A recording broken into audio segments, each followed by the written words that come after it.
on this very exciting webinar where two colleagues from Child Frontiers will be presenting a study that they've been working on together with a few more colleagues that focuses on child protection system strengthening in emergencies. This webinar is being organized by the Child Protection Systems Task Group, and some of you are members of this task group, so welcome to all of you.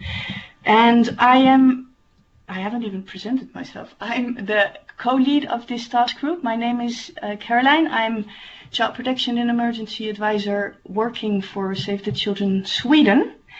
And my co-lead of the task group, Jane, is on the webinar as well. Jane, would you like to briefly say hi? Yeah, thanks everyone. Thanks, Caroline. Yeah, I'd like to say hi to everybody. I'm calling in from Kabul, but I'm normally based in Bangkok. So great to be on this call, and I'm really looking forward to this webinar. And thank you very much to Alex and to Pia for presenting. So looking forward to it. Thank you. Great. So this webinar is part of a series of discussion that we are holding as Child Protection Systems Task Group. As most of you hopefully know, the task group has started to develop country office guidance on child protection systems, focusing on the different roles that Save the Children could or should play when it comes to strengthening a child protection system in the different countries where you are working. In June of this year, Alexander, whom I will introduce in a second, and I'm not sure if he is on the webinar already, presented... I am here. Oh, fantastic. Good. Welcome. Good afternoon, everyone. It's great that you were able to join. So, Alexander, you shared experiences and considerations with us when establishing child protection systems, and that was a very inspiring webinar. And in the invite for this call, we have shared the link to the recording. So, if you want to listen back to that presentation and discussion, then please go back to the recording. The focus of this webinar is child protection system strengthening in emergencies.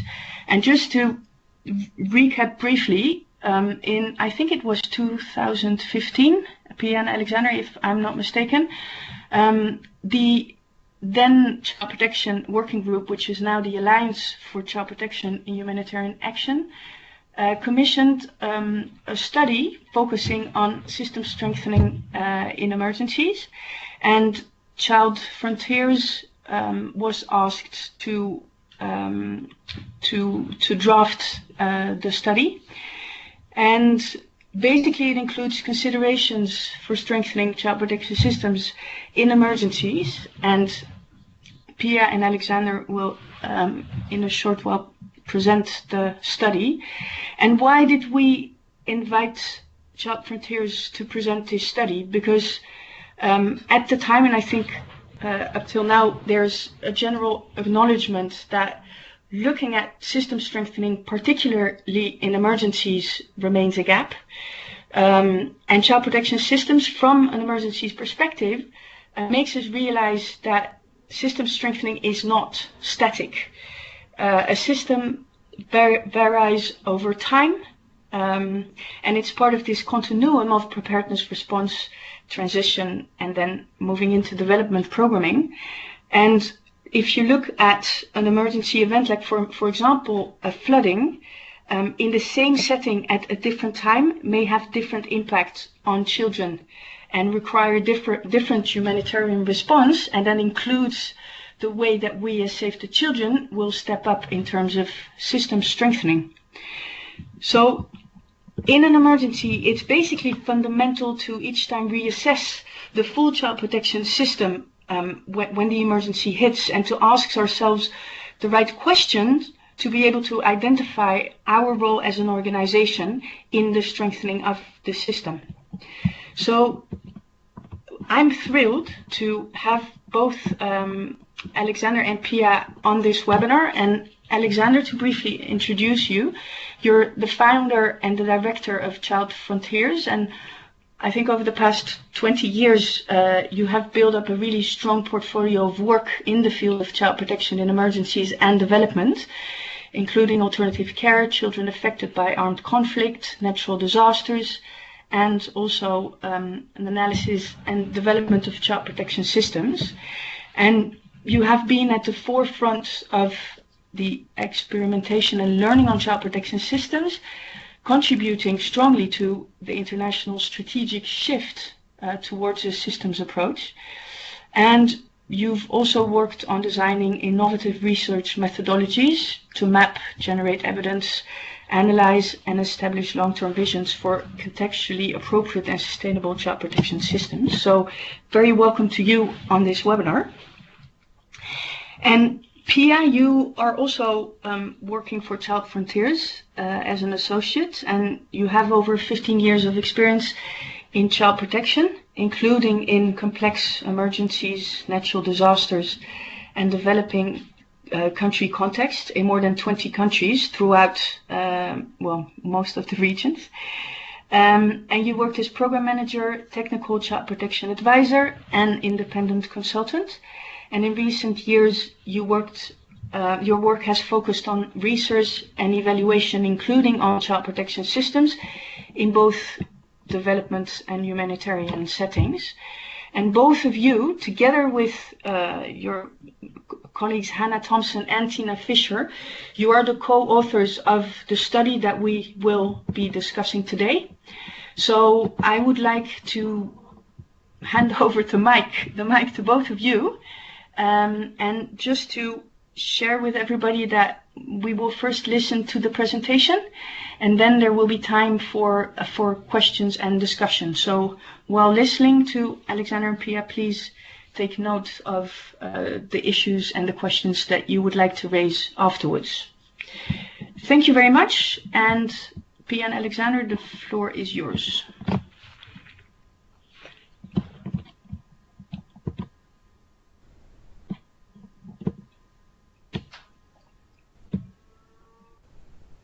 Thank you very much. Pia, are you online? You have no sound from Pia, at least I can't hear her. Sorry, my Yes. my line keeps intermittently dropping here. Here you go. Now we can hear you. Yeah, but just be aware if you all of a sudden don't hear me, then it's intermittently dropping and allowing me to rejoin. Okay, shall we begin? Sure, go ahead. Okay, thanks for that introduction, Caroline.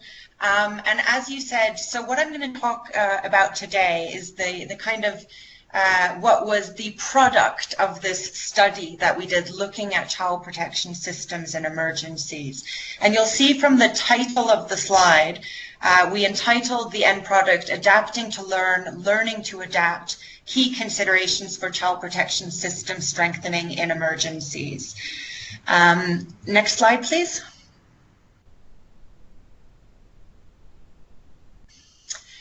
So just to give you an overview, part of the process was really trying to garner what the key lessons learned to date were on child protection system strengthening in emergencies.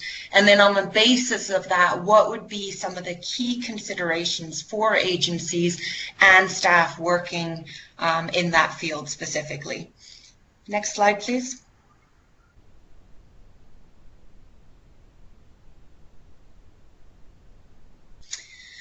Okay, just to give you a little bit of an overview of the process and what it involved. So as Caroline already mentioned, there was a general acknowledgement in the child protection and emergencies sector globally that system strengthening remained a gap. And it was something that was perceived to be much more advanced within the development debate and dialogue, but that had kind of fallen short in the emergency humanitarian world. So the Interagency Task Force on Child Protection System Strengthening and Disaster Risk Reduction of the Alliance for Child Protection and Humanitarian Action took this on board as one of their main priorities in 2015, extending into 2016. And what it was an aim to develop considerations for strengthening child protection systems in emergencies, including reflections on lessons learned. And I just want to point out that we actually deliberately made a decision to look at what was considerations as opposed to what was guidance. And I'm going to talk a little bit more about that later in the presentation. And this was undertaken initially with a quite extensive literature review. There were 5 studies in particular that we focused on.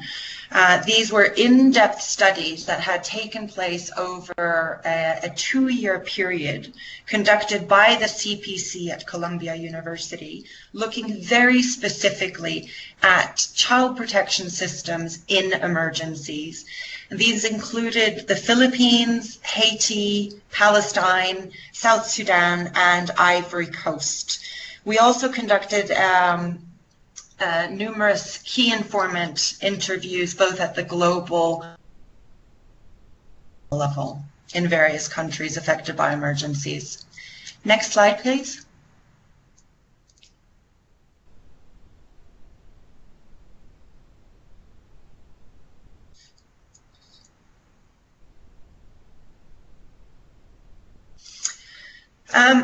Just as a start, before I take you through some of the things that we found to be lessons learned to date, was that across the board, what we were finding both in the studies and evaluations, so the literature and in the key informant interviews, was remarkably consistent information. And it was remarkably consistent both from the point of view that it was regardless of the type of emergency. So for example, whether it was a natural disaster, whether it was a conflict situation, etc., the findings in terms of lessons learned and CP systems was very consistent. Also including the scale of the emergency. So whether it was a large-scale emergency or a kind of like more slow-burn, protracted crises, again, the findings were very consistent. And one of the top-line findings that we had was the tendency of humanitarian actors in child protection to establish parallel systems. And this was problematic for a whole host of reasons, just a few of which I've outlined here. One being the potential to undermine existing systems.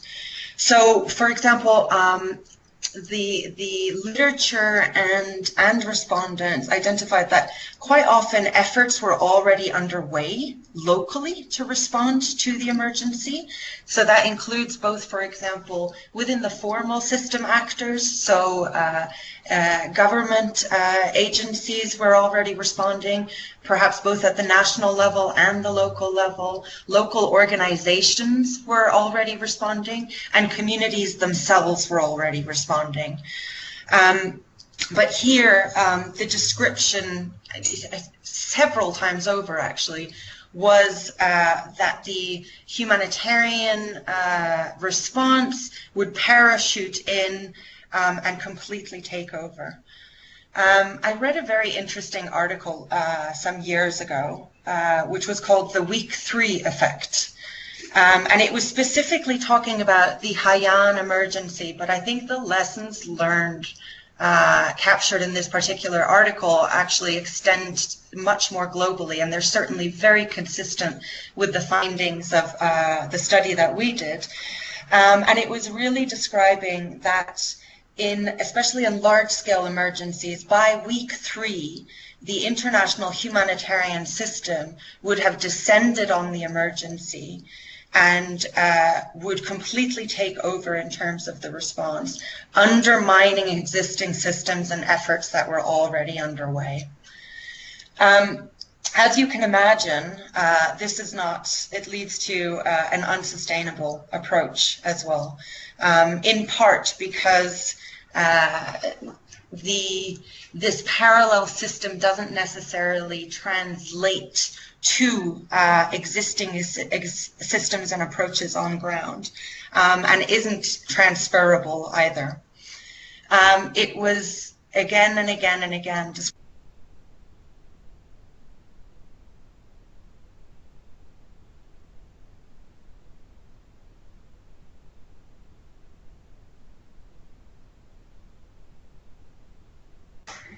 Hi there. I think you lost me. I'm not sure exactly when.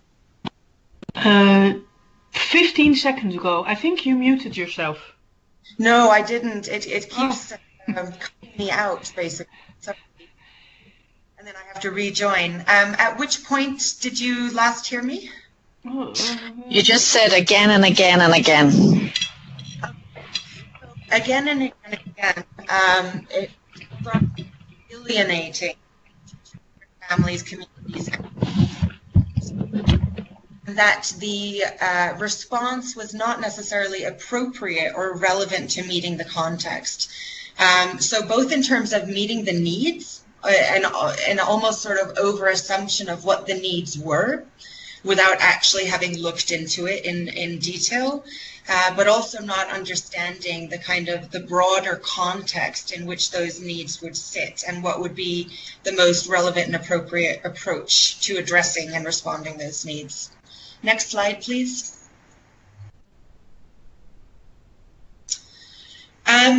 Again, one issue that came up as a very significant issue was the overly pre-prescribed and overly standardized approach to what we were doing. And the notion there, you know, some people actually described it as people arriving in country and already knowing what they were going to do before they had arrived. So that decisions were almost described as being made on the, on the plane on your way to the emergency. There is a sense that we, in the child protection and emergencies sector, have made leaps and advances in terms of developing guidelines and guidance that we can use in our response. But there is equally a notion that this has led us to a blueprint and a checklist approach. And this is problematic for child protection system strengthening, of which every context is so unique and complex, and that this guidance doesn't necessarily lend itself to understanding those complexities. Systems are generally not perceived as holistic. So there tends to be a tendency to work on individual components of a system, but with little view to the wider interrelations of those systems. So for example, many agencies find themselves working very specifically on the sort of national formal system components, or more at the community level.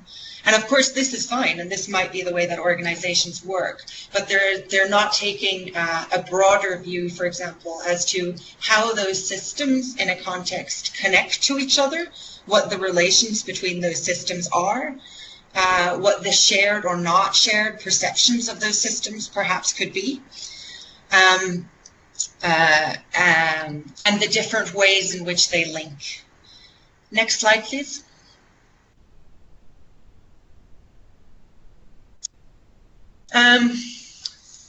One of the respondents that we had put it very nicely in terms of something that came up, again, very consistently. He said, we're doing the same things that we always did. We're just calling it something different.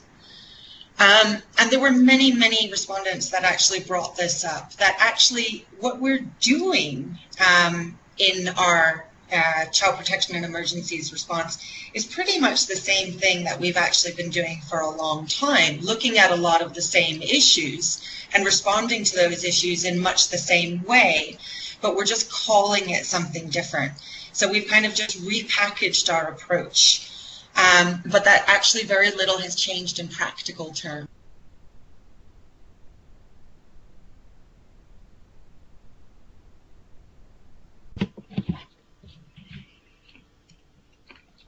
Since Pia has dropped off, I might interject a second, if you don't mind. Yeah, go ahead, Alexander. In fact, I wanted to, I don't know how many people, participants were participating to the webinar in June, but probably quite a lot of those points in child protection emergency and system strengthening resonate with the previous webinar. We're talking about models, we're talking about relationship and fully appreciating the local context, and we also looking at issues of congruence or systems or approaches that make sense to family and children in those circumstances. It's I would say it is quite striking that the issues that the learning that is coming out of system strengthening and emergencies are pretty much consistent and sadly very similar to the challenges or to the latest critique that there is globally on child protection system strengthening in development. So the some of the reflection I would like to introduce here, we might discuss a bit later with the questions, is that probably the issue is not in relation to emergencies or non-emergencies, is not really how much the situation changes, but is a question of approach. So we are getting something in our approach that is not particularly right. And this has to do quite a lot with how we relate to the context where we work. Pia, are you back? I am. My apologies. Go. Please continue. Okay. No, and one of the other points that we found, which I guess isn't altogether surprising, is that there tends to be a heavy focus on response services over prevention. Next slide, please. Context matters, and I had to put this one on its own slide because it really came out so strongly as an area that isn't functioning to an adequate level. So as I said earlier, you know, we have lots of guidelines, we have certain checklists, etc. And I think the assumption there is that they need to be contextualized, or not the assumption, rather, they do need to be contextualized. However, what came out really, really strongly in both the literature and the interviews was that this is not happening. And as I said to you earlier, you can imagine if somebody has already decided what their program response is before they've even arrived in country, that doesn't mean that there's been enough contextualization. Also going back to what Caroline said in the introduction, which I think is really important, is that, you know, it's not a static situation. Nothing is ever static, but probably even more so in emergencies where the situation can change very quickly, is that there needs to be an iterative process, and that context itself is not going to stay static. And will constantly need rechecking in terms of informing our response. Next slide, please. Something that came up during the course of this study, which we hadn't necessarily really anticipated, but it came up and left us with some pretty big question marks as we were going along with this process, was, are we organizationally actually geared towards strengthening child protection systems in emergencies? There were several points around our organizations, sort of collectively, which hinders us perhaps from being able to do this. So one is the nature of agencies' mandates, structures, etc., are organized to look at certain parts, but not create a full and holistic understanding of the systems that are present. And again, that perhaps illustrates why there is this tendency to only look at sort of exclusive little parts in isolation.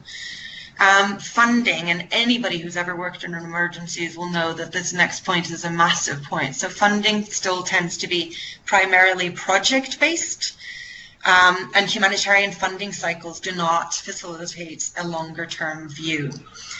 And again, really, the fact that the funding tends to be very project-based is also probably hindering us from looking at things in a more holistic way, because we are looking at very, very specific components or small sort of parts of a system, as opposed to understanding how that sits in this wider context. The phased approach to emergencies. So, for example, many people talked about the fact that you will have your initial responders in the immediate emergency phase, and that perhaps sort of 3 months into an emergency, you move into having different staff. And then, of course, the longer term, sort of medium term or longer term recovery phases usually has different staff. But that also, all these different phases quite often come with very different strategies that are not linked or take a longer term view. Next slide, please. The development humanitarian divide. So we know they're two sides of the same coin, but in reality, and I must say, I do think in recent years, there are more and more efforts for these two sides to work together and to understand each other better. But we still have a relatively long way to go. And the sense there was, again, it goes back to this notion of parallel systems again. So humanitarian actors were arriving in country and were largely not actually working with their development colleagues. And here one thing is working together, but even just in terms of tapping into that information to understand your context better, both in terms of articulating what your response is going to be, but also understanding how those systems and that response is going to transition into the longer term system is largely missing. And again, what I talked about earlier in terms of humanitarian actors parachuting in, they were often also described as equally sort of just all of a sudden being gone. Once the funds had dried up or the emergency response was over. And there was very, very little sort of transition in terms of what had taken place during the emergency and, for example, residual caseloads and how those were absorbed into the existing system and development context. Lack of learning. This really, really struck us as a major point.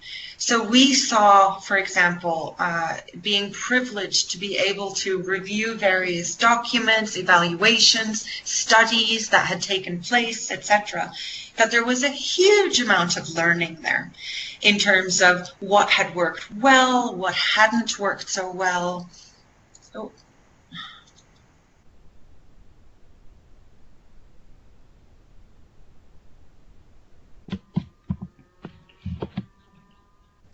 Hi, I'm so sorry. I don't know where you lost me. Caroline, could you just brief me? I think you were pausing because we lost you only a few seconds. Okay, you were talking about a lot of learning. Lack of learning. Yeah, so as I said, we were privileged to be able to review a lot of these documents. So the evaluations, various studies, etc., that had taken place. And there's a significant amount of learning there in terms of what's worked well, what hasn't worked so well, things that need to change, context-specific things that should have changed. And unfortunately, most of that learning seems to sit on the shelves of individual agencies and isn't really making its way in terms of informing practice for the future or what we do as a sector. And as such, mistakes are often repeated time and time again. There's a desire to have set plans and logical frameworks developed at the outset of a program. But these plans and logical frameworks are not often allowing for iterative learning. So what we were finding when we spoke to several agencies is they were saying, well, I arrived in the emergency, you have to act quickly. So while you're understanding your context better, you need to at least be responding in the meantime. Well, that's fine, but then what we were finding was that those plans that were established in those early days, it was not possible to go and change them later. So even if you were learning things about your context or variables, you were kind of stuck down this road in terms of something that had been decided, as I said, almost sort of on an airplane before you arrived in country. And some of that is also linked to the funding obligations that we have. So once we receive the funds, and these are project-based funds, we can't go back and change them. And this was also described as very problematic also from this point that Caroline made in the introduction. The situation is not static, and your needs might be changing very quickly, but your ability to go back and make the changes that you need in order to respond to those needs is not lending itself. Next slide, please. So some of the key messages that we sort of came out with was the need to better understand the situations that we were working in and the context that we were working in, and adapting our ways of working so that we are actually putting ourselves in a position to be better able to learn. And then learning to adapt the way that we do our work on the basis of that. So learning and understanding how to better contextualize our interventions was a huge takeaway from this piece of work. And then I'd also want to say to recognize that there are always existing child protection systems in the context that we work, whether those be at the community level, the local level, the family level, the national level. Many people that we spoke to said, but there wasn't a system to work with. And this kind of notion that in an emergency, the shock of the emergency means everything breaks down. Well, the system might not be exactly the same as it is in a non-emergency context, but there will still be some kind of system, and we need to understand those. Next slide, please. And finally, so some that we'll share a link with for the document with all of you, because of course I'm not able to flesh out everything that's included in that document here, because it's quite extensive. But some of the guiding questions, for example, that we looked at is, so what are the outcomes for children and families, which is something we felt that we'd lost sight of a little bit. So rather than looking at having a program for the sake of the program, going back to that fundamental question of, well, what if I do this, what outcome is that having for children and families? What systems exist already, including at the different levels? So what is the national system? But equally so, what are the systems for protecting children and families that exist at the local and at the community level? What are the socio-cultural norms that the system is based on? And lastly, what are the perspectives of those within the system, including what their perceptions are of us and the work that we're doing and its relevance and appropriateness? Next slide, please. And so what is your role within the system? I think that often people don't actually perceive that when you come in and you start working in that context, you are entering a system and you ultimately have a role within that system. What are our assumptions or preconceptions coming into a new context? And again, that brings us back to this point of, what worked in Nepal is not necessarily going to work in South Sudan, and what is some of the baggage that we sort of bring into context on an individual level. And lastly, the continuum of action. How can we complement and support actors at all levels within the existing systems and ensure some level of sustainability? Next slide. I think that's all from me. Thank you. Thank you for putting up with my connection. Thank you very much, Pia. And I think in the end we captured almost everything you said. Alexander, would you like to add something to this? Yes, just a brief note, and then probably we can leave the floor for questions.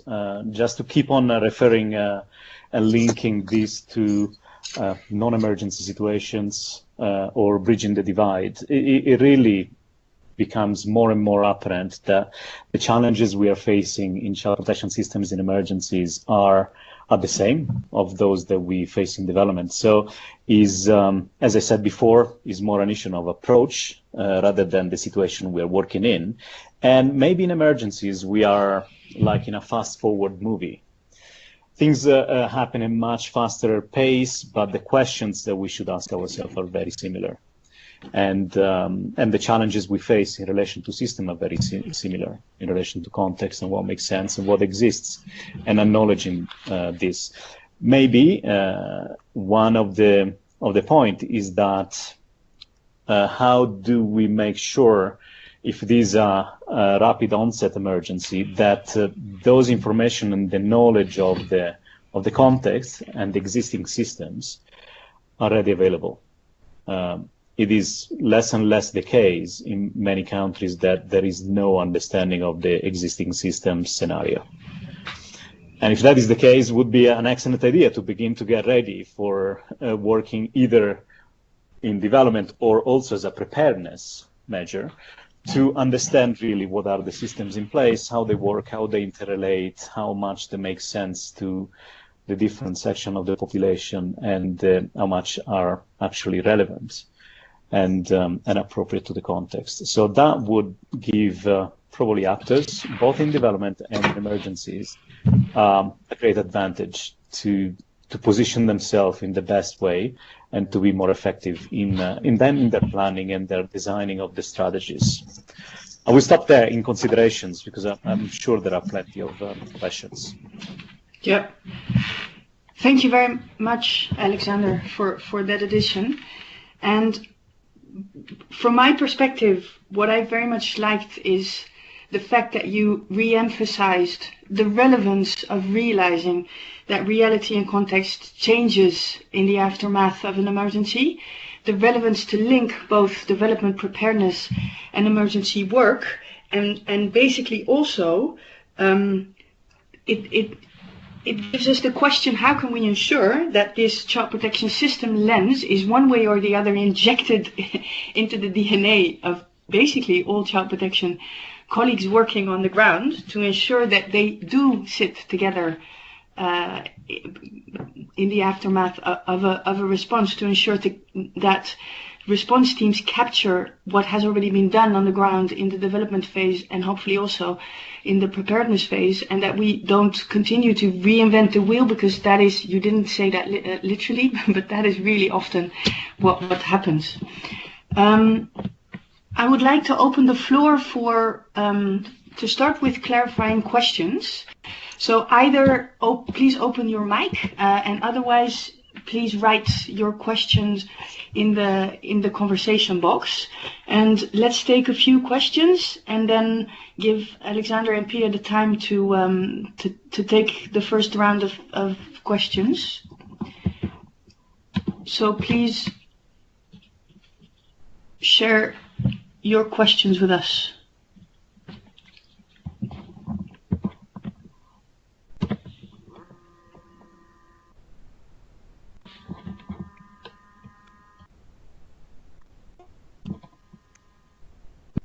It is very quiet.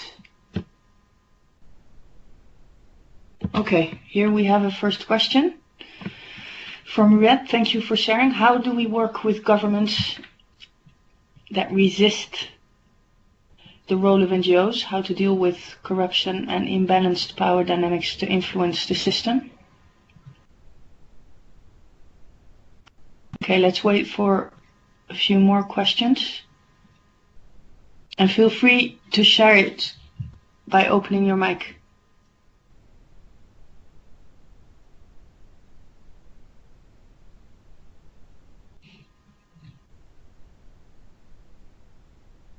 Okay. Maybe Pia and Alexander, we can start with this question, and then more questions will drop in. I'm sorry, I cut out. I didn't get the question. It's written in the conversation. It's the question from Ruet. How do we work with governments that resist the role of NGOs, and so how do we deal with corruption and imbalanced power dynamics to influence the system?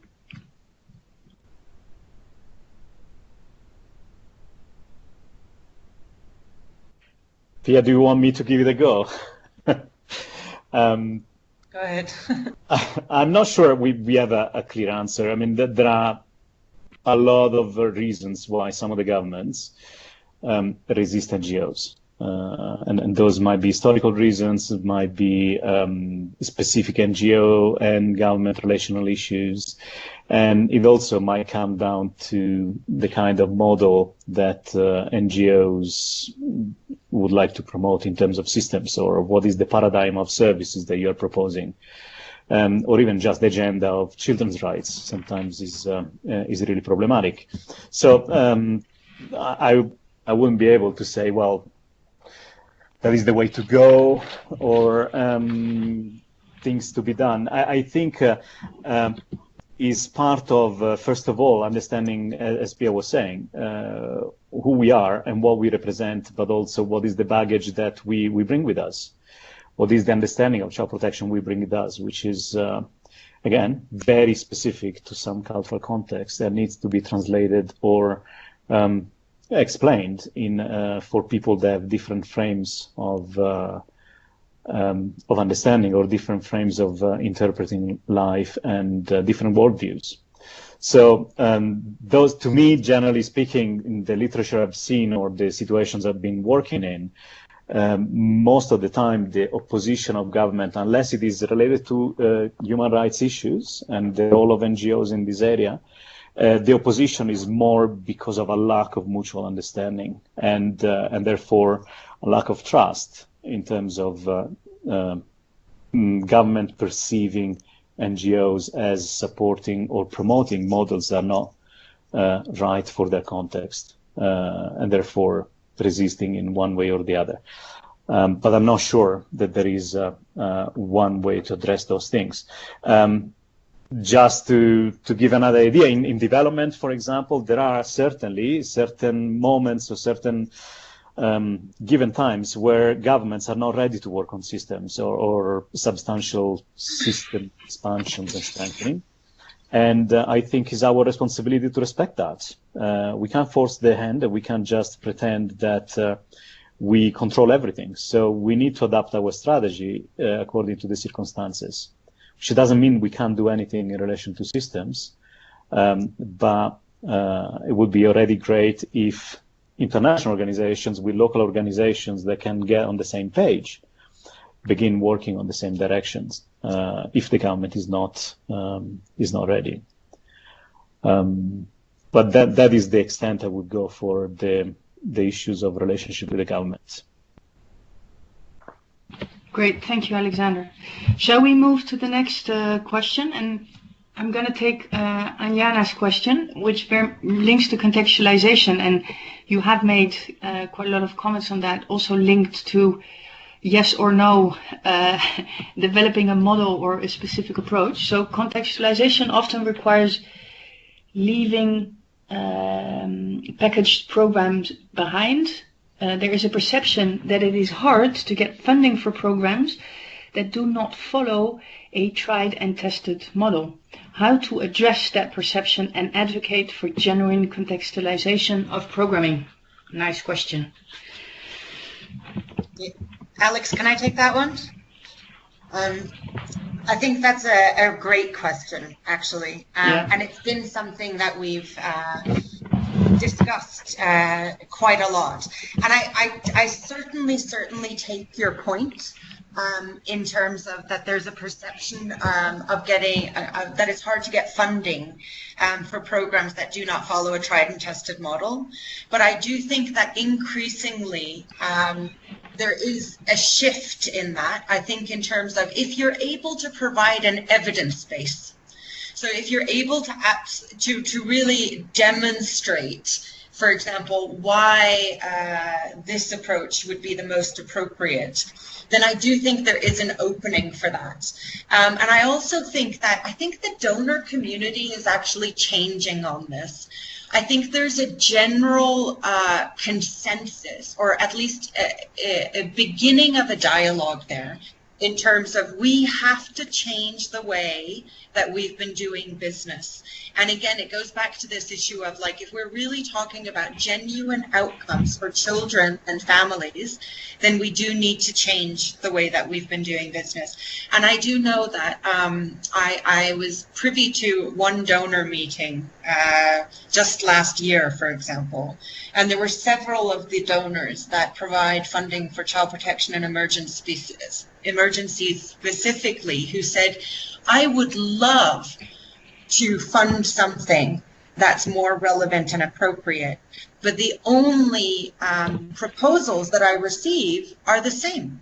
They're always the same. Generally speaking, they're always the same. So I think there's that kind of like the double-edged sword there, in terms of like change has to happen in both ways. And I certainly think that it's something that we can advocate for, given we increasingly have an evidence base for it. Thanks. Yeah, nice question and a great answer. Let me move to the next one. And I'm reading out the questions because in the recording, I'm not sure that these will be seen as well.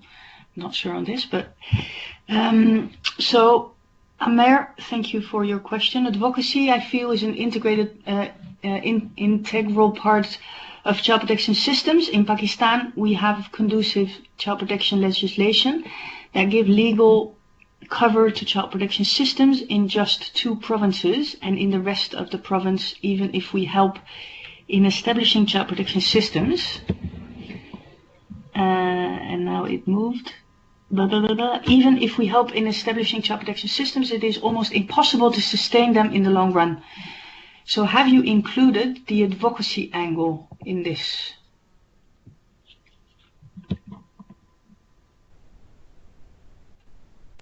I hope the question is clear for you. Yeah, I sense from the silence from Pia that she prefers I take this one.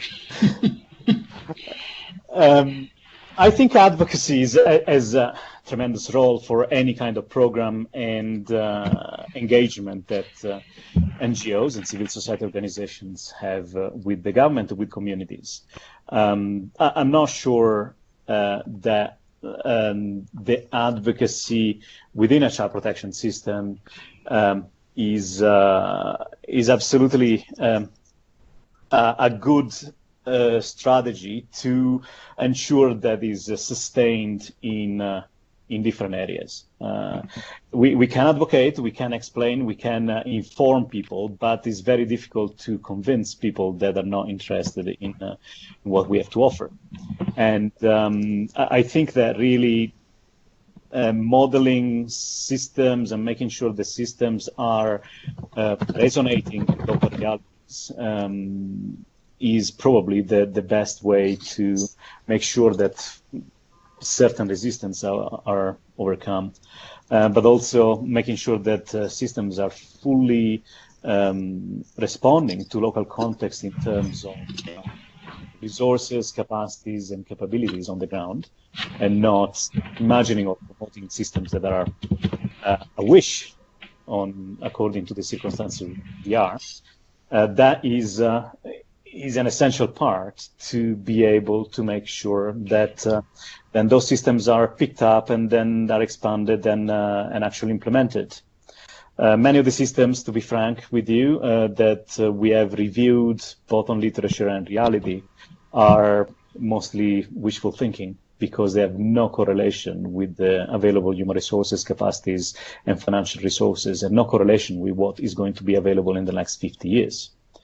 So if that is the situation and you add advocacy on that, doesn't really help, I'm afraid. But certainly, I mean, there is a space for advocacy. I'm not sure I got your point, but there is definitely an important role for advocacy, but I wouldn't replace it with the sound system that is appropriate for the context. Okay, thank you for that. Nemuel, could I kindly ask you to share your question through the microphone, because I want to be sure that we get your point, because it's a really interesting point that you want to make. Yeah. Yes. Yeah, thanks for the presentation. What I'm trying to say is that once we go to respond to emergencies, at times we do not have a fixed time frame as to how long we can be implementing on the ground. But as we implement, we find that we have to set up certain systems that are more related to what is happening within that particular nationality, or for example, South Sudan. And because by that time we have the funding, you'll find that we will try and set up systems within, for example, the camps that maybe refugees are or internally displaced people are.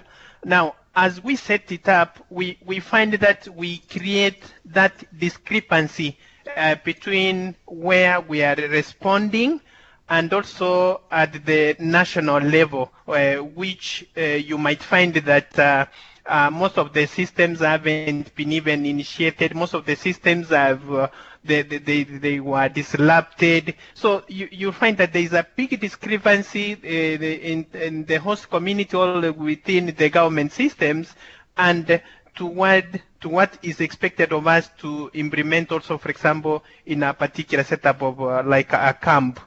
So how do we, because of the time frame that we might be within that particular response, how do we ensure that there is no such discrepancy, because at the end of the day it will affect the national system? Yep. Thank you, Nemuel. Yeah, thanks, Nemuel. I mean, it's a huge question, and I take your point, because it's definitely an issue to grapple with. I think I agree with you. I think that we can't stop ourselves from responding, even if we, with acute needs, etc.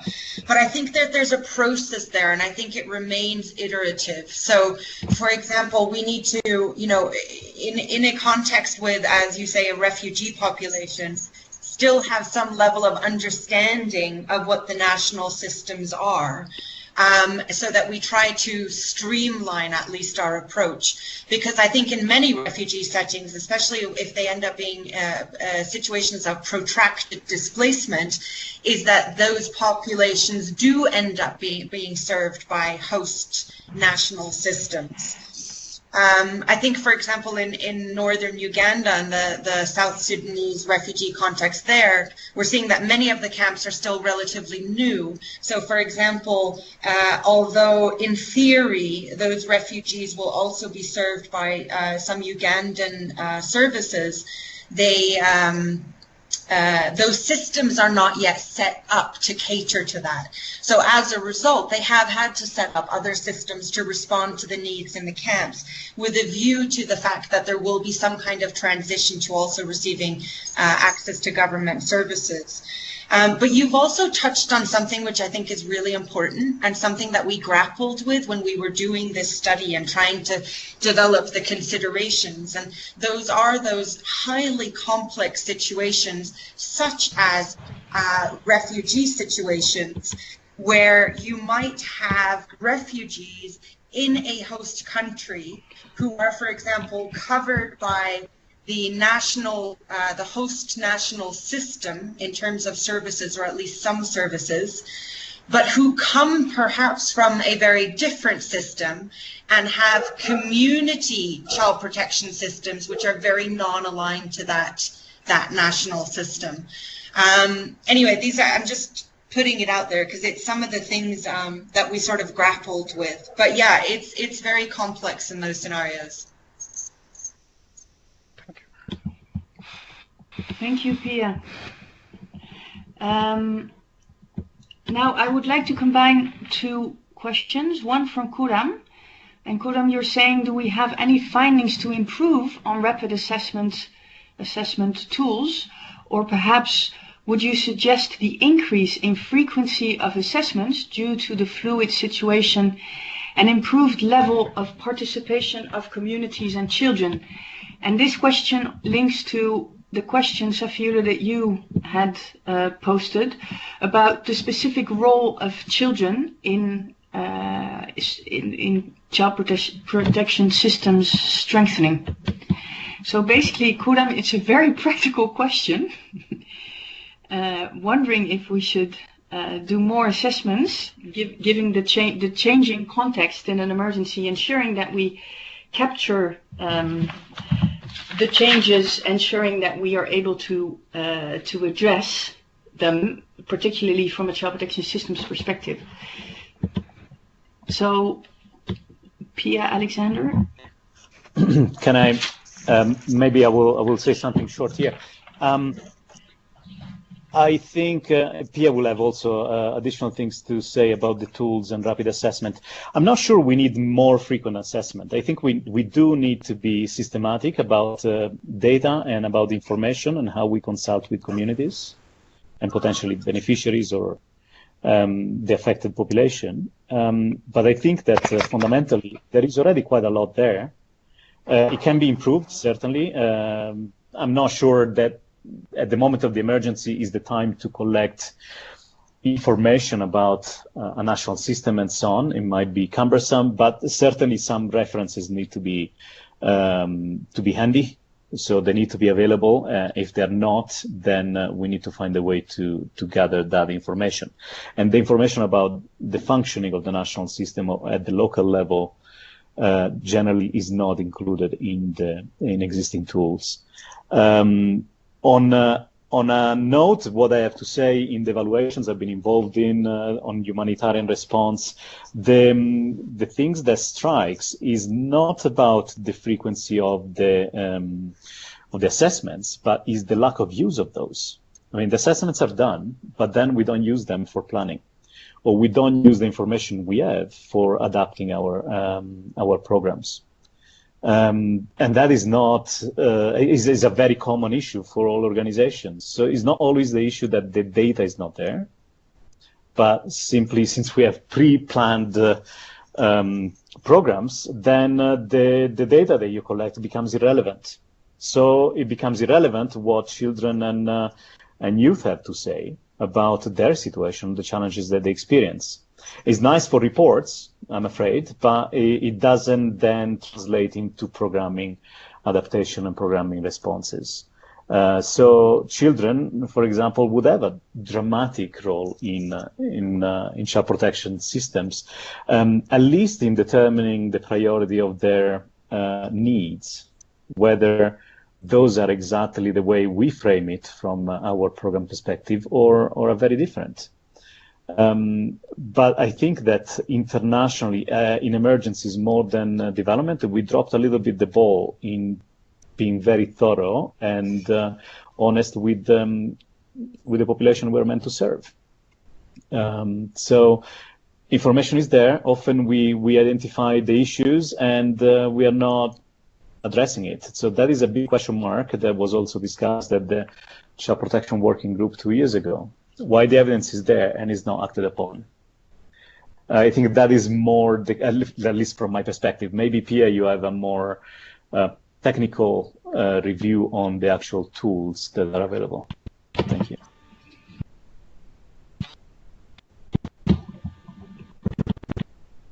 Pia, would you like to add to that?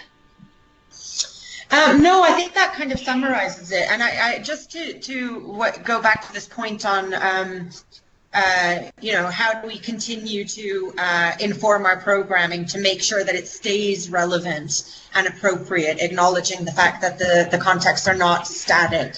And I really think that I do personally believe that that is something that needs to be part of the planning from the outset, is how are we going to continually update our information on a kind of regular periodic basis, so that we know that what we're doing maybe needs to be tweaked, or maybe needs a different approach, or maybe the priorities have changed. Thanks. Yeah, thank you, Pia. And Kuram, I'm now transferring your question. I think it's for Alexander. If there's evidence with regards to the what you just said, Alexander, that organizations don't use assessment findings, did that come out of the study that you did? Yeah, there is evidence, and it's frequent that we have. I can make an example that comes to mind immediately, which is the high-end response. Already in January, it was available to all the organizations that the big issue was adolescents. And 1 year and a half later, the evaluations find that none of the organizations have been able to deal with adolescents. So there are, and those are not anecdotal evidence, and there is a recurrent literature on this. Maybe not everywhere, luckily, and maybe not about everything, but there are some egregious missing points there, because sometimes we're not prepared, because sometimes our pre-packaged programs don't have the answers that would be needed, and we got to how do we get organized? Do we have the capacity to respond to that, and so on? And it becomes a super complicated situation that not only the individual organization but also the cluster system is unable to address. But yeah, there is evidence. Okay, thank you for that. Jane, go ahead. Hi, thank you. Yeah, I have what I think might be a relatively basic question around child protection in emergencies and system strengthening. So my question is, how effective do you think we can actually be in strengthening the child protection system in the context of an emergency? Because we often talk about strengthening the system in an emergency. Or is this misleading, and is it more feasible that we work to understand the system, prepare in the development context, and then work with the system and use it in an emergency? Is that clear?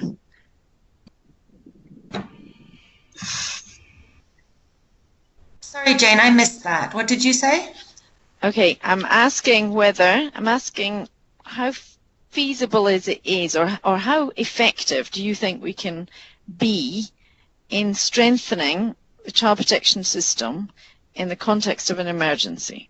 Or is this misleading, and is it much more feasible that we need to work to understand the system in the development context and be prepared, or prepare to work with the system in a development context, and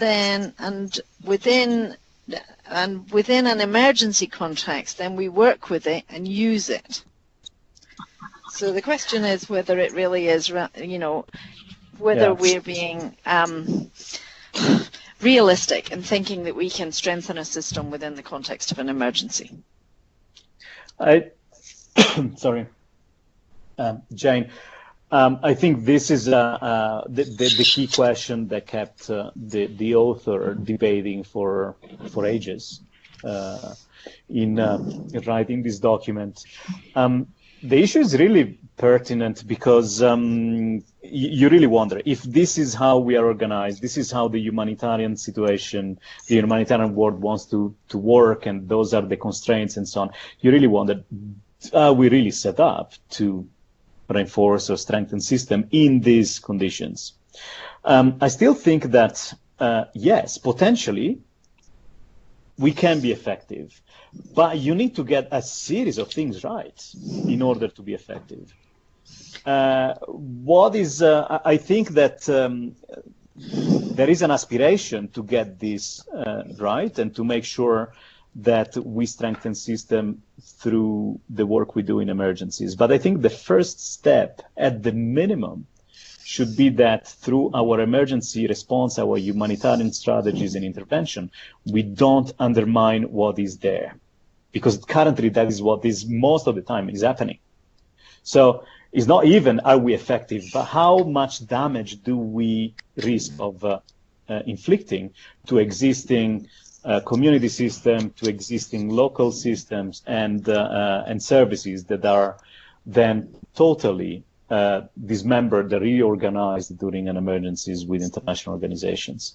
I think there is, having said this, I believe in developing situation, there is an absolute need to be much more focused and aware of what is going to happen in every single country where we work if an emergency of a big size happens.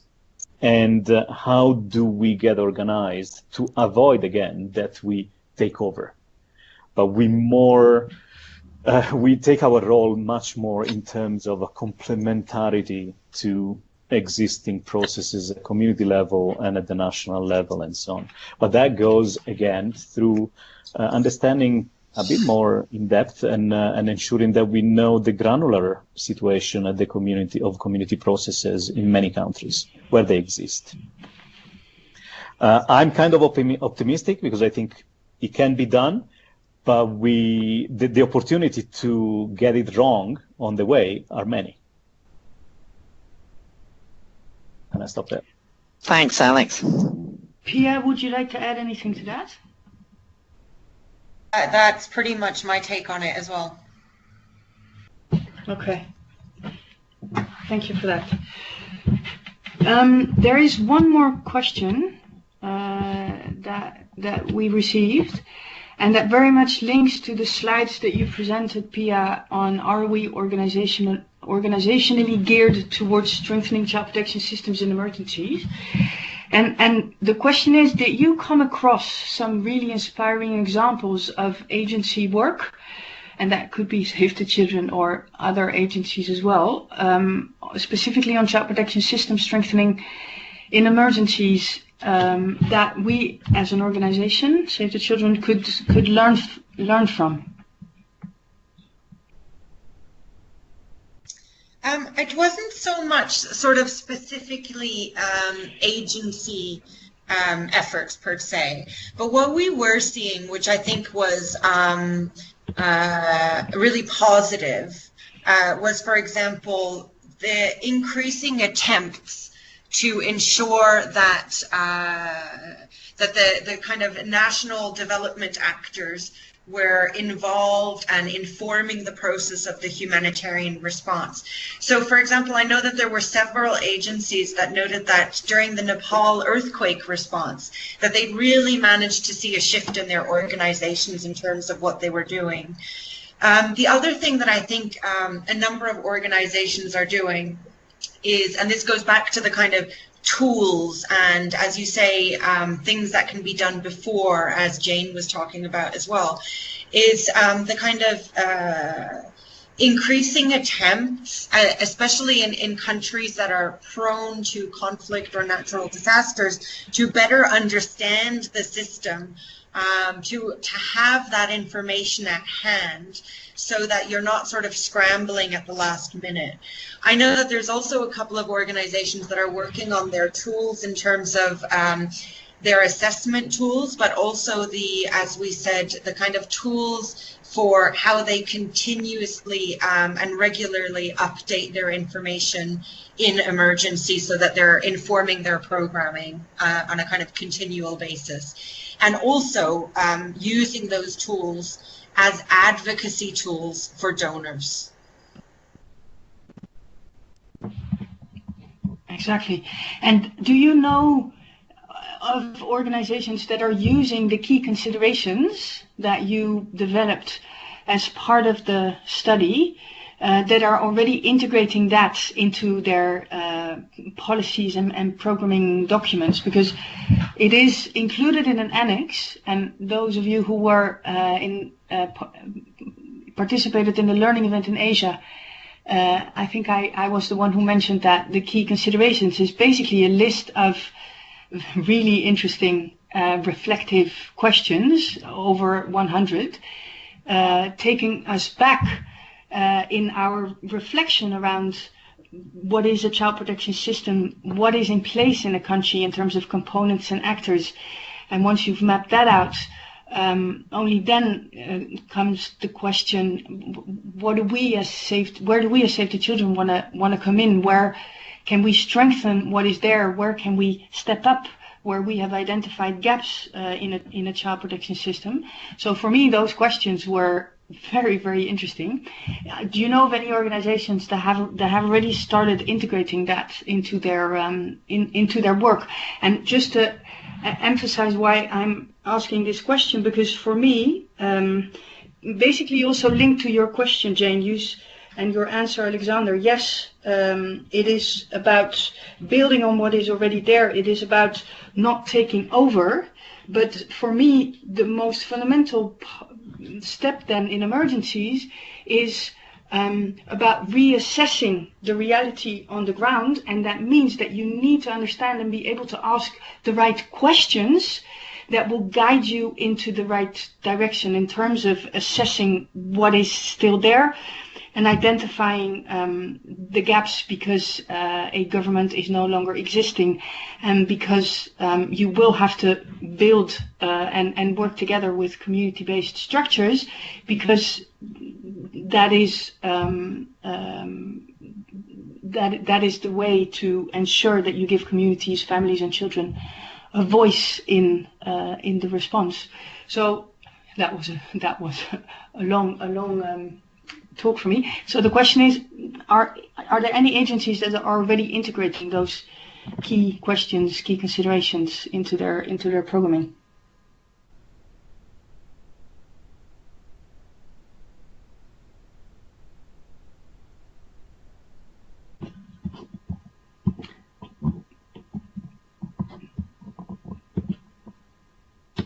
Yeah. So, yeah, sorry, Sorry. I lost the last bit of what you were saying, Caroline. I got disconnected. But just maybe in terms of answering your question, like how the key considerations have been used, ask that question actually, because I don't feel that we have a proper overview of that yet. And I was actually talking to P about the other day in terms of it'd probably be a good idea to sort of gauge that at this point. I do know that they've been used, and I do know that some agencies have included them, as you say, in the in pool guidelines. But I can't say that I have an in-depth view at this point, or evaluation of how they've been utilized and how effective they've been to date. Alex, I don't know if you want to add to that. My sense is that, yes, organizations are trying and are beginning to integrate some of those questions and the considerations in adapting their programming. Some are gearing up in order to do so, but it is the very beginning of the process. So I'm not sure, at least as far as I am aware, I'm not sure I have examples to make. I know that Plan in certain circumstances is trying to look into those questions, as well as World Vision and certain individuals and in some programs, Save the Children. But as far as I know, is not how to say. It is coming from initiatives of individuals or specific programs rather than a clear strategic decision of the organizations, I would say. Yeah.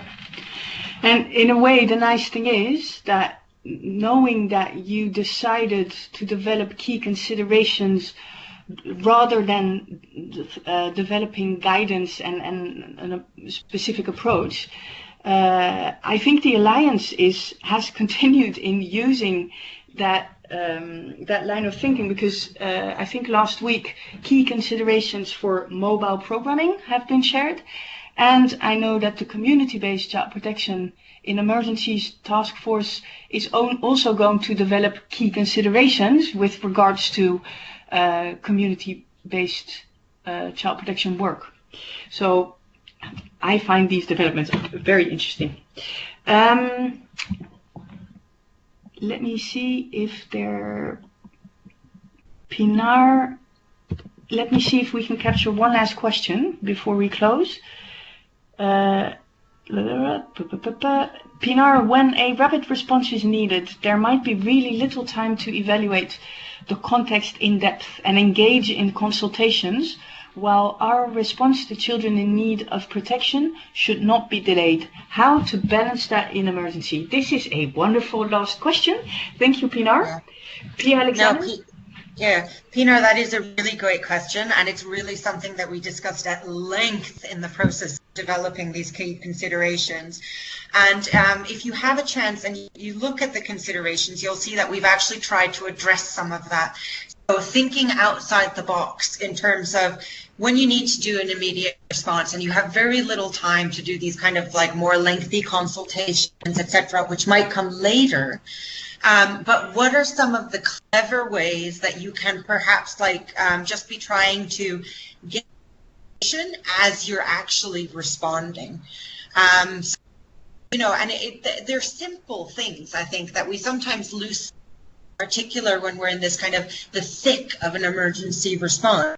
You know, things like having more of those discussions with your local staff on an ongoing basis as you're, you know, speaking to the local context that you're in daily contact with anyway.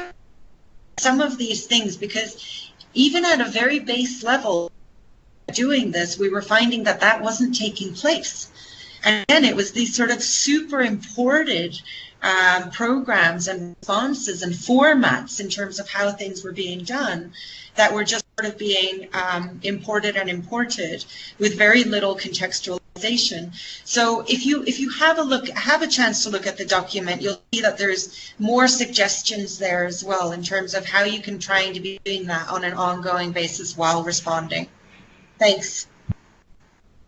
Yes, and just to add, Pia, that part of the guiding questions that you formulated are specifically addressing coordination teams in a response. Yeah. So basically that links to your question as well, Pinar. Okay. Sorry, Alexander, would you like to add? Yeah, I think just to add a little bit an additional nuance is that national staff generally is put on the side when there is a major emergency, and that is a bigger mistake I think we can do. National staff has a sense of what practically can be done and what makes sense to people generally. It depends also on what is their perspective and how much they are familiar with actually what happens in communities. The other point I wanted to make in relation to how to balance this pressure to deliver immediately when we are in a relief phase, I think it connects to the issue of having programming that leaves space for flexibility. The problem we have so far is that we decide on week 2 what the program is going to be for the next 6 months or the next year, without great opportunity to reshape it. So if we miss the opportunity to consult and to really, contextualize our program, let's leave the room and for adaptation, and also accept that sometimes we've done mistakes and it needs to be fairly substantively reshaped the program based on the consultation that over 3, 4, 5 weeks you had the opportunity to have with the communities. It's a question of giving yourself flexibilities. Yeah. Sorry. Yeah, and maybe one thought for me, even if we would allow ourselves flexibility, the question is if the reality on the ground enables that. So in a way, it is a challenge, but taking a step back and using those reflective questions to help us better understand how the reality looks like in terms of child protection systems and what are the appropriate steps to move forward. I think if we could manage to do that, that would already be wonderful. I would like to end with saying that this discussion, including the study, will feed into the guidance that Jane is leading on together with some of the regional representatives on child protection in the different regions. Guidance that will support country offices in better understanding what child protection systems are about in both development and emergency context, and help them with questions that gives insight in the specific role that Save the Children could play as an actor. So thank you very much, Alexander and Pia and all the colleagues, for sharing your questions. And we will soon share a new invite for another webinar with you so that will take place next year. And discussions to be continued. Thank you very much to all, and have a nice afternoon and evening. Thank you, Caroline. Thank you, everybody, for participating. Thank you so much. Thank you, everyone. Thanks, everyone. Thanks, Pia and Alex and Caroline. Thank you. Thank you all. Bye-bye. Bye-bye.